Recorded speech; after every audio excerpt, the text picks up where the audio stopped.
பிப்ரவரி 1ஆம் தேதி ஒவ்வொரு வருடமும் வரவு செலவு கணக்கு திட்டம் அரசாங்கத்தின் மூலமாக சமர்ப்பிக்கப்படும். அதற்கு முன் நாள் பொருளாதார ஆய்வறிக்கை சமர்ப்பிக்கப்படும். இந்த வருடமும் 2025ஆம் வருடத்திற்கான பொருளாதார ஆய்வறிக்கை சமர்ப்பிக்கப்பட்டுள்ளது.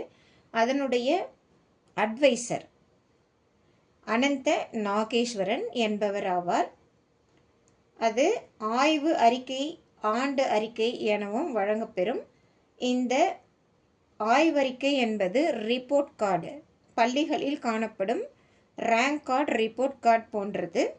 அந்த ஆண்டில், சென்ற ஆண்டில் அல்லது அந்த ஆண்டிற்கான டெவலப்மெண்ட்ஸ், சேலஞ்சஸ், அச்சீவ்மெண்ட்ஸ் இதை பற்றிய விவாதம்தான் இந்த அறிக்கையாக சமர்ப்பிக்கப்படுகிறது.